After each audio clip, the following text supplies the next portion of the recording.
SD. Nah, kemarin sudah kita bahas tentang pendidikan anak, artinya kasus di sekolah dasar ya. Nah, sudah Bapak bagi per kelompok masing-masing, yaitu menjadi berapa? 11 kelompok. Ya, 11 kelompok ya. Nah, untuk kelompok pertama yang bertugas, Bapak persilakan untuk maju ke depan. Waalaikumsalam warahmatullahi wabarakatuh. Saya di sini sebagai moderator kelompok 1. Pertama-tama sebelum memulai presentasi dari kelompok kami, saya akan memperkenalkan nama-nama kelompok dari kelompok 1. Saya sendiri sebagai moderator, Rosar, dan Mbak Devi sebagai pemateri 1 dan Kusni sebagai pemateri 2. Di sini kelompok kami akan mempresentasikan tentang pengantar dan urgensi penanganan kasus anak di SD. Tetapi sebelum kita memulai presentasi kami, mohon untuk duduk sesuai kelompoknya masing-masing agar bisa berdiskusi satu sama lain. Oke, jadi di sini saya akan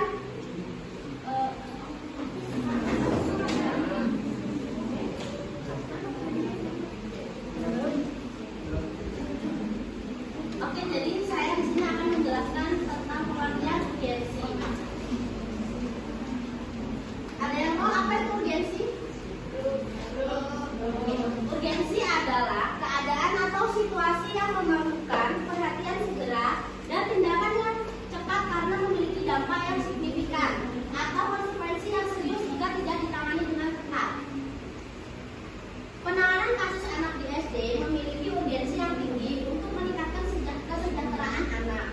Berikut beberapa alasan mengapa penanganan kasus anak di SD sangat penting. Yaitu yang pertama, meningkatkan kesejahteraan emosional.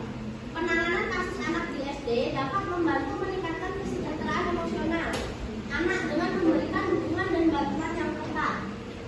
Yang kedua, mencegah masalah yang lebih berat. Penanganan kasus anak di SD dapat mencegah masalah yang lebih berat seperti gangguan mental, kekerasan, atau penyalahgunaan dengan memberikan intervensi yang tepat waktu. Yang ketiga, meningkatkan presentasi akademik. Penanganan kasus anak ini di SD dapat membantu meningkatkan presentasi akademik anak dengan memberikan dukungan dan bantuan yang tepat untuk mengatasi masalah yang dihadapi.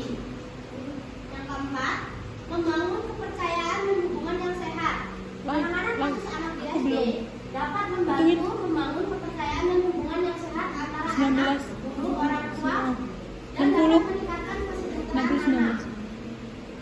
Yang kelima, meningkatkan kesadaran dan pemahaman.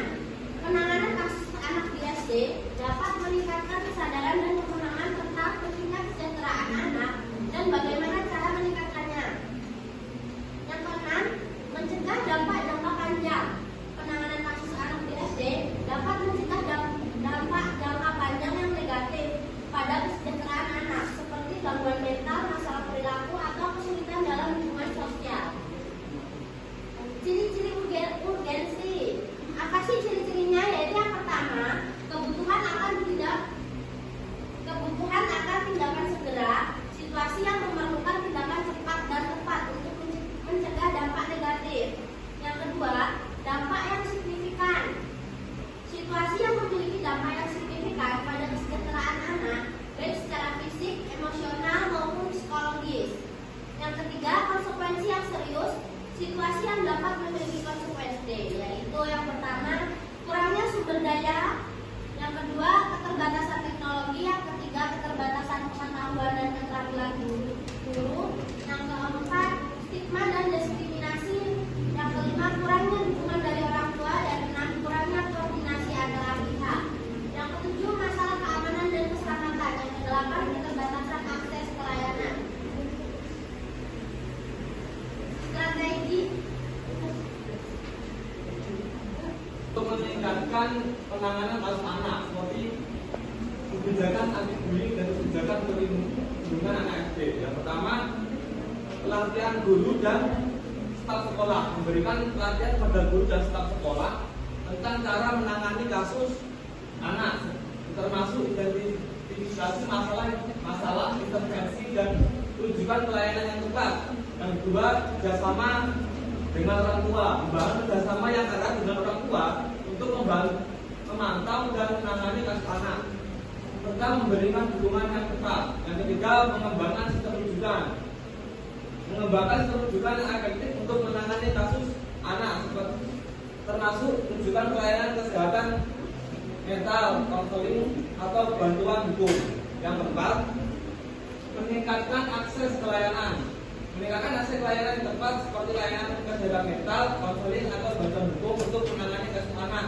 Yang kelima, pengembangan program pencegahan, mengembangkan program pencegahan yang efektif untuk mencegah kasus anak seperti program pendidikan kesehatan mental, program anti-bullying, dan program pengembangan keterampilan sosial. Yang keenam, monitoring dan evaluasi. Melakukan monitoring dan evaluasi terhadap penanganan kasus anak untuk memastikan bahwa penanganan yang diberikan efektif dan sesuai dengan kebutuhan anak.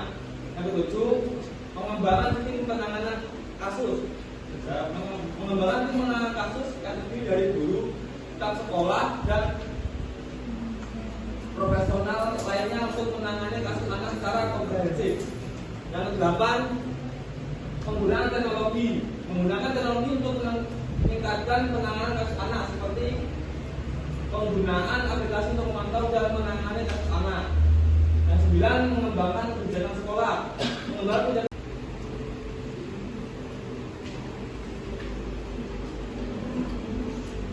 Jadi itulah hasil diskusi dari kelompok kami tentang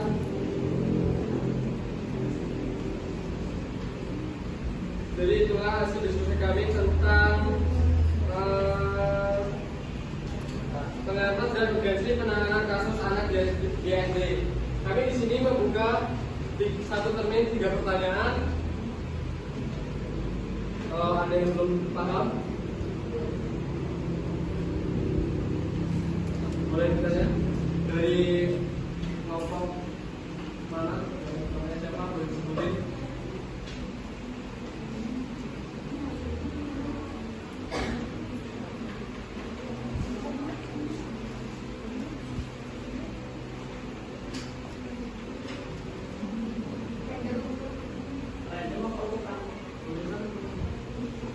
Kalau bertanya itu boleh siapa aja, cuman dibatasin tadi benar udah dibatasin 3 ya. Ini setelah 3 ini selesai, nanti baru buka cermin lagi sampai semua kelompok tanya.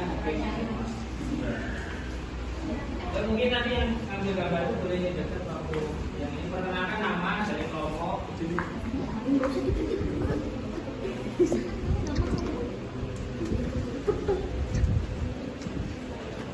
Perkenalkan, nama saya Laili Dwi Aziza, perwakilan dari kelompok 10. Izin bertanya, bagaimana kita dapat mengidentifikasikan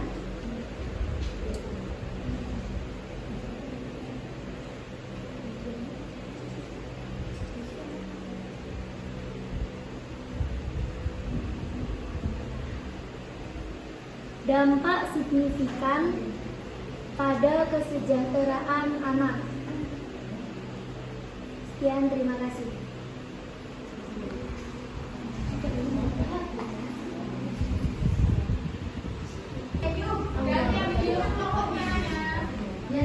Kamu gak ikut di kamera? Gak apa-apa. Gak apa-apa, piye to, kasihan loh. Dari mana ya? Maaf ya Pak.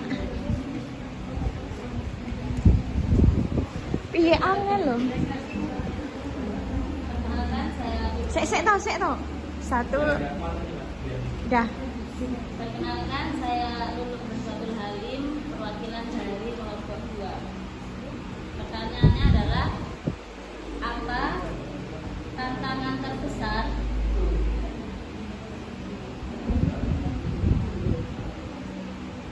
dalam penanganan kasus anak SD di sekolah?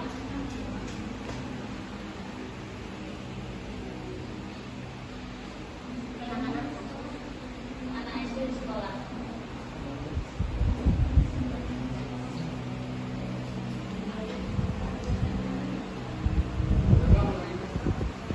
Apa tantangan terbesar dalam penanganan kasus anak SD di sekolah. Ya.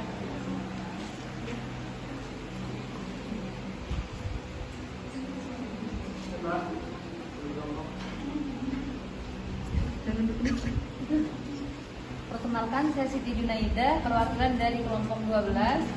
Izin bertanya, bagaimana cara menyikapi atau mengajak orang tua yang susah diajak kerjasama? Bagaimana cara menyikapi Orang tua yang susah diajak kerjasama.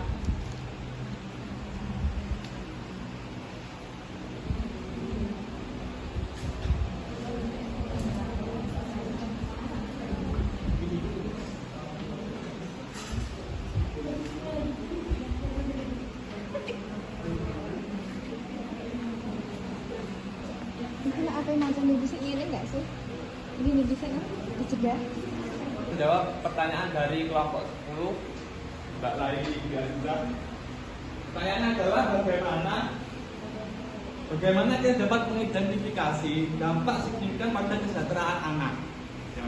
Dampak signifikan pada kesejahteraan anak ini dapat dilihat sejauh mana ya suatu faktor kebijaksanaan atau peristiwa yang mempengaruhi kondisi hidup anak secara menyeluruh. Kesejahteraan anak biasanya diukur dari aspek fisik, psikologi, sosial, dan pendidikannya. Nah, berikut langkah-langkah yang bisa digunakan. Yang pertama, menentukan indikator kesejahteraan anak. Yang kedua, menggunakan data dan instrumen penilaian. Yang ketiga, mengukur signifikasi dampak. Yang keempat, mempertimbangkan konteks dan kerentanan. Yang kelima, menggunakan pendekatan holistik. Pendekatan holistik itu misalnya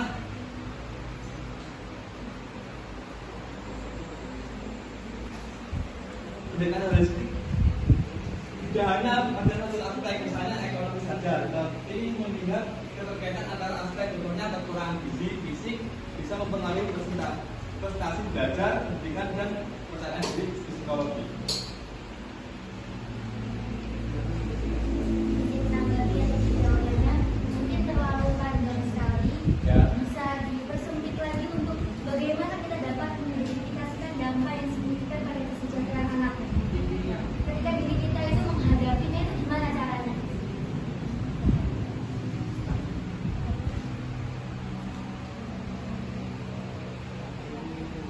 Kesejahteraan anak berarti melihat sejauh mana suatu faktor kebijakan atau peristiwa memengaruhi kondisi hidup anak secara menyeluruh. Nah, kesejahteraan anak biasanya diukur dari aspek fisik, psikologis, sosial, dan pendidikan. Itu biasanya kalau fisik itu dia contohnya kayak kesehatan, gizi, dan tumbuh kembang anak itu. Kalau soal pendidikan, dia akses sekolah, kualitas belajar, dan prestasi akademik.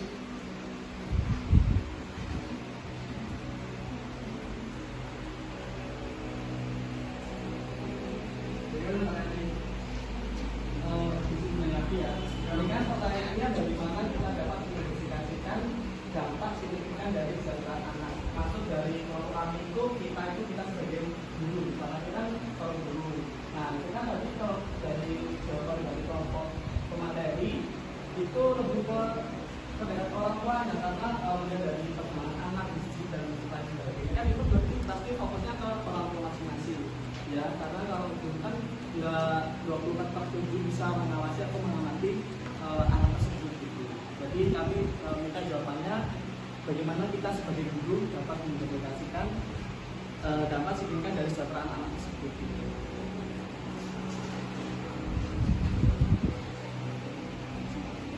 Gak ada sebagai gurunya ya, maaf ya Pak Cato. Kalau sebagai guru, kan kita berada di posisi strategis untuk mengidentifikasi dampak signifikan pada kesejahteraan anak sebagai setiap anak. Karena setiap hari kita bisa mengamati langsung perilaku, perkembangan, dan perkembangan pada siswa. Nah, contohnya Mas, mengamati perubahan perilaku sehari-hari. Itu anak tampak murung, pendiam, atau sering melamun. Terus terlihat gelisah juga, mudah marah atau agresif. Itu bisa cara kita mengidentifikasi dampak signifikan pada kesejahteraan anak. Terus ada lagi yang kedua, memperhatikan kehadiran dan partisipasi belajar anak.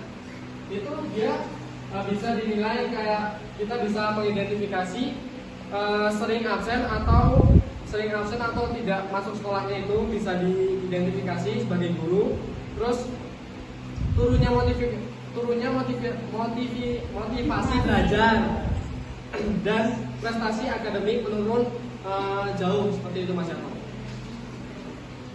Jelas? Yes.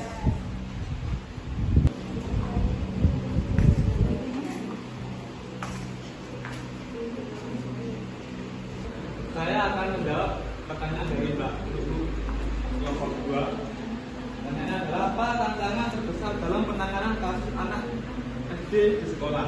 Mungkin tadi di PPT ada ya, apa tantangan-tantangan yang dihadapi untuk anak SD. Tapi tantangan terbesar dalam penanganan kasus anak SD yang di sekolah ini mungkin bullying dan kekerasan ya. Bullying dan kekerasan di SD dapat berdampak besar pada kesehatan mental dan prestasi anak. Yang kedua, guru sering kesulitan menangani bullying karena kekurangan pelatihan dalam pendampingan psikologi dan mediasi. Korban bullying sering tidak mendapat dukungan emosional yang cukup, sementara pelaku kadang hanya diberi sanksi tanpa pembinaan. Mungkin yang terberat, yang terbesar di kasus anak SD itu bullying dan kekerasan.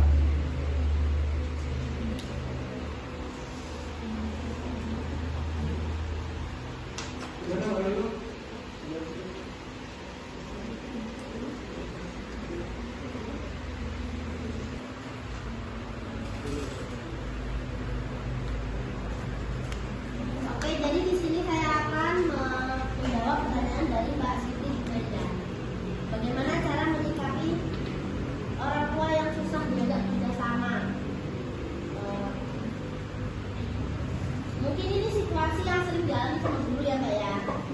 Orang tua kadang sulit diajak kerjasama karena berbagai alasan. Kadang ada yang malu, kadang ada yang sibuk. Berikut beberapa cara menyikapi orang tua. Mungkin bisa diajak komunikasi yang lebih baik, mengajak orang tua lebih mengajak ngobrol sih Mbak, menurut saya.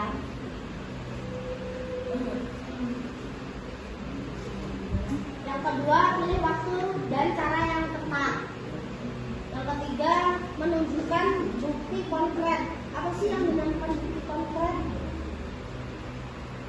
Lebih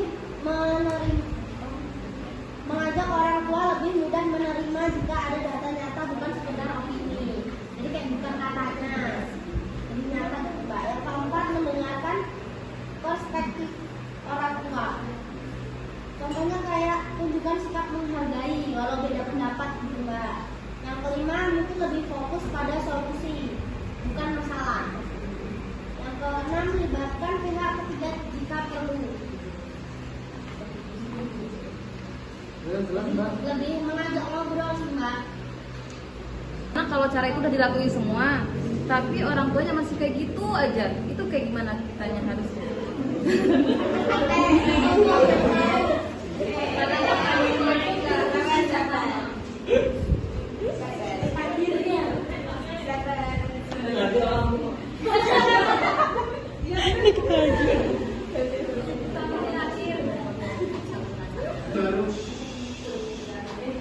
Oke, kami membuka terpilih baru. Ada 3 penanya yang kelompoknya belum bertanya, boleh menanyakan ke kelompok kami tentang apa yang kami diskusikan. Yes. Saya dari Sisi Fadila, saya dari kelompok 6. Ingin bertanya, bagaimana cara meningkatkan kesadaran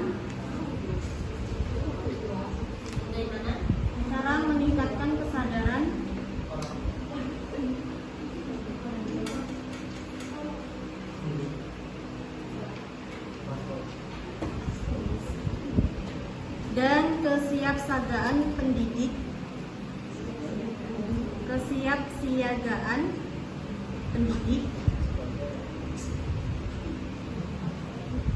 dalam menangani kasus anak SD.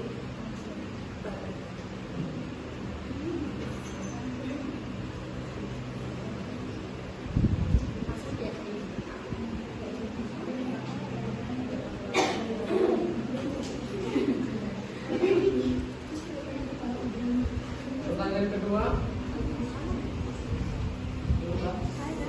Mau yang mana ini?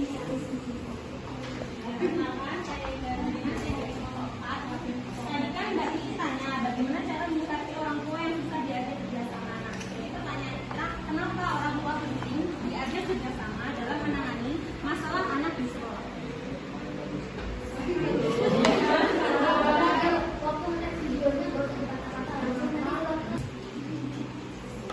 Izin bertanya dari perwakilan kelompok 7, perkenalkan nama saya Dia Desiana. Pertanyaannya, apa dampak yang mungkin terjadi jika kasus anak tidak ditangani dengan cepat?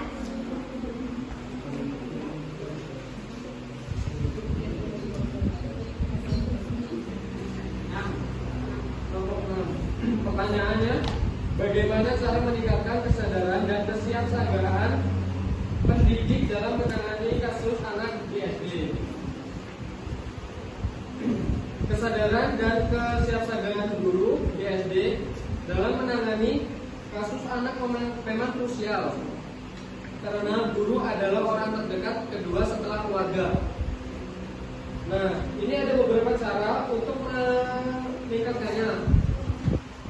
Yang pertama, peningkatan pengetahuan dan literasi guru. Kan ada pelatihan rutin tentang psikologi perkembangan anak, bullying, kekerasan anak, dan kesehatan mental. Terus ada lagi, guru dibekali pemahaman tentang indikator kesejahteraan anak, tentang fisik, emosional, sosial, dan akademik. Terus sediakan modul atau panduan praktis untuk deteksi dini masalah anak. Itu yang pertama, yang tentang peningkatan pengetahuan dan literasi guru. Terus ada lagi yang kedua, membangun kesadaran melalui refleksi. Nah, refleksi ini guru diajak menganalisis kasus nyata atau studi kasus agar lebih peka terhadap tanda-tanda masalah. Seperti masalah-masalahnya kan di anak SD, contohnya ada bullying, kekerasan, dan lain sebagainya. Terus ada lagi diskusi rutin antar guru dan berbagai pengalaman mengenai anak. Dan yang terakhir, mendorong guru melihat bahwa peran mereka bukan hanya mengajar, tetapi juga melindungi dan mendampingi anak. Seperti itu. Baik, kalau kami akan menjawab pertanyaan dari Mbak Indah Angelina dari kelompok 4. Pertanyaannya, kenapa orang tua penting diajak kerjasama dalam menangani kasus anak di sekolah? Orang tua sangat penting diajak bekerja sama dalam menangani kasus anak di sekolah karena mereka adalah pihak yang paling dekat dengan anak, dan keberhasilan penanganan kasus sangat bergantung pada sinergi antara rumah dan sekolah. Alasannya, pertama, orang tua adalah lingkungan pertama anak. Orang tua adalah lingkungan bersama anak. Anak lebih banyak waktu bersama keluarga daripada di sekolah. Terus pola asuh juga, kebiasaan rumah, dan kondisi keluarga sangat mempengaruhi perilaku serta kesejahteraan anak di sekolah. Tanpa melibatkan orang tua, penanganan hanya separuh jalan. Jadi percuma kalau guru menangani kasus anak di sekolah itu cuma guru aja, tapi orang tua tidak peduli dengan kasusnya tersebut. Jadi itu sama saja kayak penanganannya hanya separuh jalan. Itu tidak tuntas. Jika anak tidak ditangani dengan cepat, jika anak yang mengalami masalah dan tidak segera ditangani dengan cepat, dampaknya bisa meluas dan berjangka panjang. Contohnya pertama, dampak pada perkembangan akademik. Anak semakin tertinggal dalam pelajaran karena masalahnya tidak diatasi. Hilangnya motivasi belajar, sering membolos, atau putus sekolah dini. Terus dampak yang kedua, dampak psikologis dan emosional.